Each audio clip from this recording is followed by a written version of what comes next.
Hey you guys, welcome back to the channel. It's your boy Samut Miracle here, and today, things are getting a little darker inside Hogwarts Legacy. This time, we're following Sebastian Sallow, one of the most complex characters in the whole story. He's heading back to his hometown, Feldcroft, where his twin sister Anne suffers from a powerful curse. He believes dark magic might be the only way to save her, and honestly, this is where everything changes. From this point on, Sebastian's journey becomes emotional, dangerous, and filled with difficult choices. So grab your wand, because today we step into In the Shadow of the Estate. Let's find out how far Sebastian is willing to go for family. What to do? Hello, friend. I wonder if you might stop by the Three Broomsticks when you can. I would like your help with something. As I mentioned, my sister Anne misses Hogwarts, and she hasn't been herself lately. I'd like to take you up on your promise to visit her with me. I'm heading to Feldcroft soon, so I'll look forward to seeing you there. It's just south of Hogwarts. By the way, hope you're faring well with the blasting curse. It's still one of my favorites.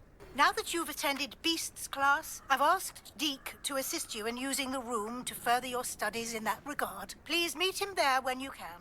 I've not heard from my Uncle Roland in quite some time. I've been beside myself with worry. Now I should be able to travel to and from Feldcroft in an instant. If you see dear Anne Sallow, please do give her my best. Revelio.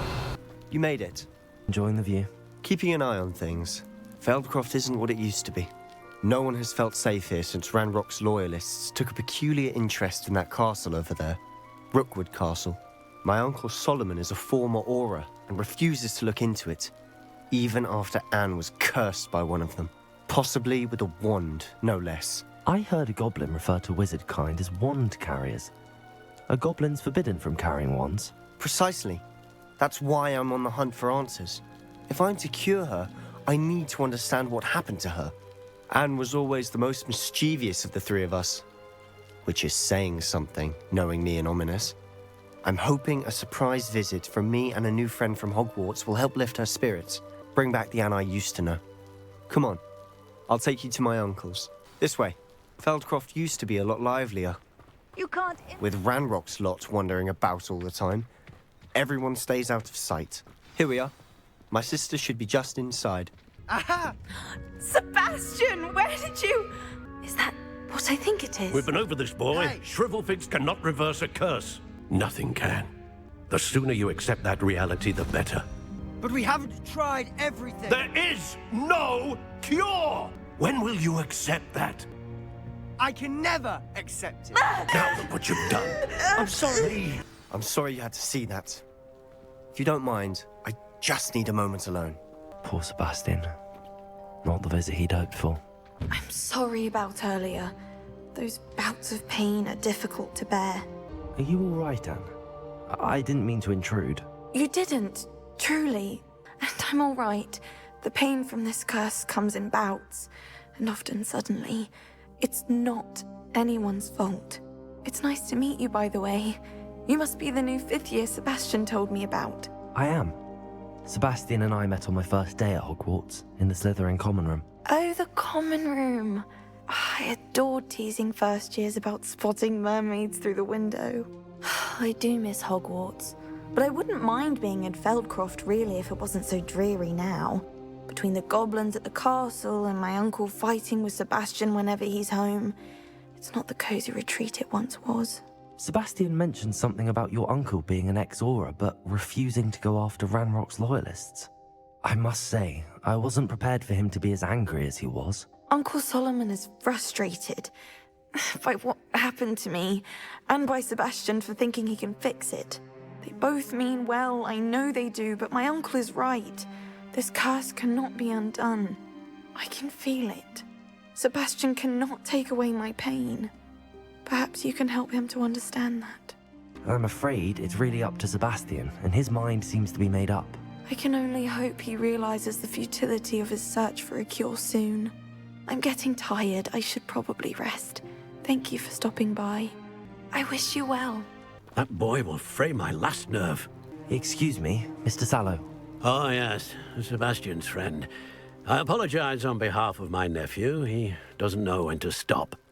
I was about to check on Anne. Did I see you come from the house? How is she? She's all right. She said she was going to rest. Nothing can be done for her. It could be that you've not yet discovered the cure. You sound like Sebastian, thinking you know better than the healers at St. Mungo's. Perhaps the healers don't know everything, sir. Sebastian is single-mindedly focused on finding a way to help his sister.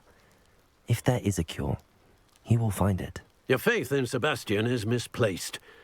Some sort of dark magic cursed Anne, and the goblins aren't likely to explain themselves any time soon.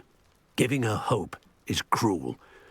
The only thing to do now is keep Anne comfortable and stay out of the Loyalists' way. With all due respect, sir, hope could keep Anne's spirits up. You may mean well, but I know what's best for Anne and Sebastian. They are my stubborn brother's children, especially Sebastian. If you really want to be of help, you'll make sure Sebastian does what he should do, not what he wants to do. He's no idea the harm he could do if he doesn't stop. I hope you'll remember what I've said. Good day. I ought to see how Sebastian's faring. Why will he not listen to me? She's my sister. How are you doing, Sebastian? You got a first-hand glance at what I'm dealing with. I apologize for my uncle. I know he's angry, but he's only trying to do what he thinks is best for Anne. He's always angry. He's been angry since my parents died. After Anne was hurt, he only grew worse. It's as though he blames me somehow, always calling me my father's son, as if that's an insult. I'm the one trying to help her. He's simply given up. Both Anne and your uncle seem genuinely convinced that nothing more can be done for her. I refuse to believe that. Anne's pain is more than physical. It has changed her entirely. I miss my sister. And I'm going to get her back. Come with me. I need to show you where it happened. Ranrock's Loyalists are capable of so much more than people realize. They should not be underestimated. All the debris you'll see is from whatever's going on at that abandoned estate. They've been digging for something. Up there, on that plateau, is where they cursed Anne. This way. How much longer are we expected to dig through this rubble? Ranrock knows what he's doing. It's an honor to be a part of it. A wizard is a dead wizard in my book. Sebastian Sallow had asked me to meet him in Feldcroft, his home village.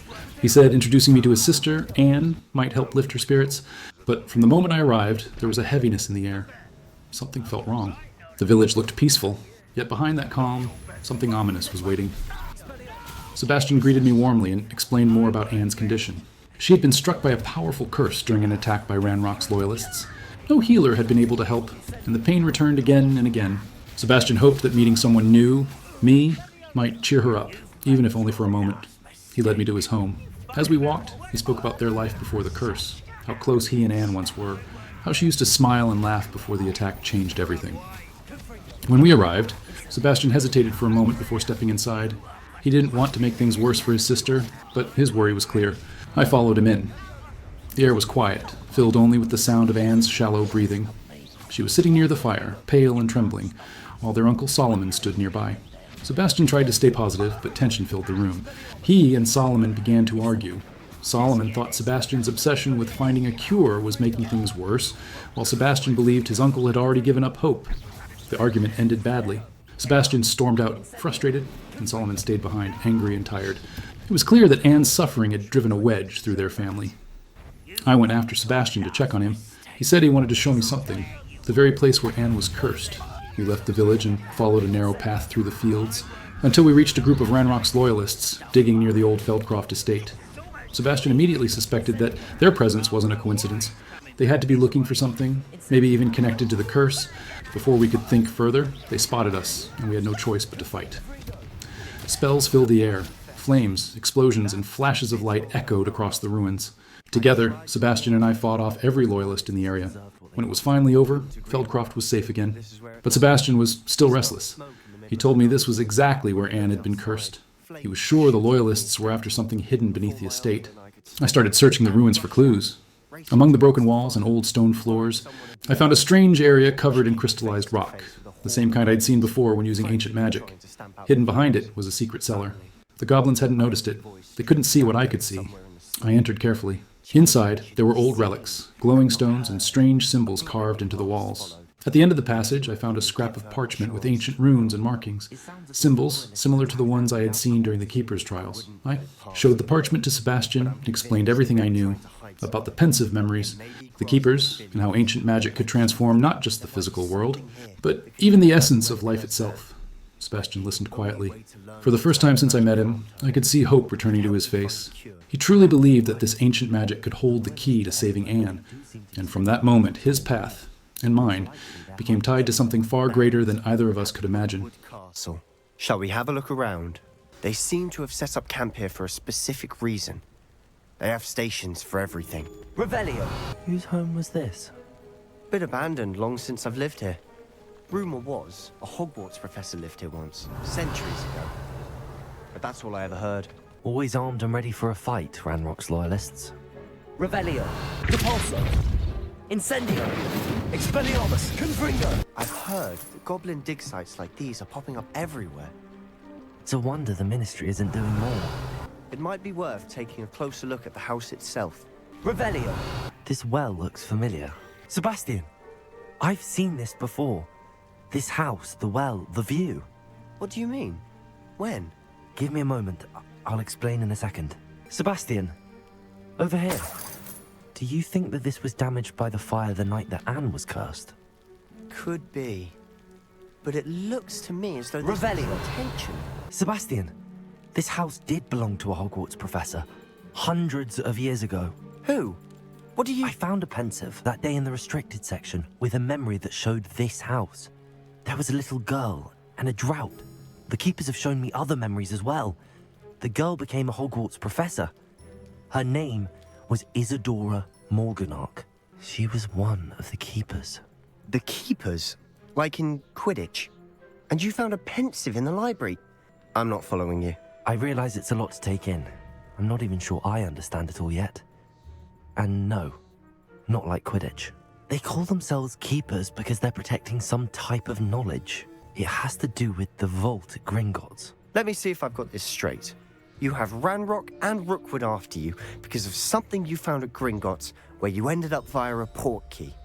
And now you've been witnessing memories left by keepers. Oh, and this house belonged to a Hogwarts professor who was one of these non-Quidditch keepers hundreds of years ago. If I didn't know you, I'd think you were pulling my leg. It is all a bit much, isn't it, when you put it like that? The point is, we both have good reason to search this house. You for answers about what happened to Anne, and me for answers about the keepers. Look at this. Someone piled this here for a reason. Is it blocking something? Only one way to find out. Repulso! A stairwell. Revelio! Why bother blocking a stairwell? There might be something here worth a closer look. They've left all of this simply strewn about. Tells me they're after something bigger. Seems these journal entries are from Isadora's travels. A journal entry of Isadora's. I should hold on to this. Revelio! Revelio! You're not going to believe this. I can see the Undercroft. What? A daydream? Because that happens to me too. Lumos. Reparo. I know it sounds strange, but... Honestly, nothing you say sounds strange to me anymore. Fair enough. I can see the Undercroft through this stone wall, as though it's a window. This has happened before. I'm listening. I have a rare ability to see whispers of ancient magic. I don't know what I was expecting you to say, but it wasn't that. I knew you weren't telling me everything. Ancient magic. What does that even mean? I'm not entirely sure, but the Keepers have said that it's a powerful magic that should only be wielded by a select few. And you can wield it? I don't know, but Fig and I think that Ranrock has somehow found a way to harness that magic's power. Are you telling me that goblins may be wielding some sort of wizard magic? That's what we're trying to find out. What I do know is that my ability allows me to travel through these windows I see. Wait. We can get straight to the Undercroft from here. Ominous will be floored. We can, but perhaps best not to tell anyone else about this for now. Even Ominous. Understood.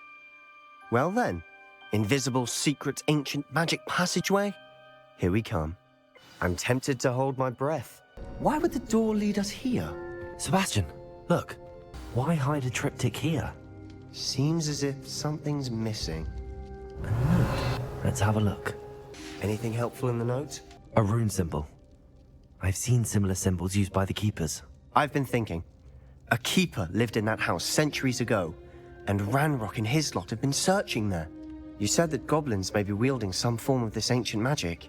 Do you think Anne was cursed by ancient magic? I can't be sure, of course, but I don't think so. I didn't see any traces of it around your sister. Very well. But that doesn't mean it's not ancient magic. There's still so much we don't know about it. True. Perhaps this triptych will lead us to answers. Then we'll have to unravel what this all means. But now I need to see Ominous. Don't worry, I won't tell him anything. Did I mention that, apparently, Salazar Slytherin had a secret scriptorium here, in Hogwarts? You did not? Is it connected to our common room? No idea. Ominous just learned of it. I'll let you know what I find out. I have no idea. And that's it for today's quest, guys. Sebastian's story is just getting started. Hit that like, subscribe, and I'll see you in the next adventure, right here on Samut Miracle.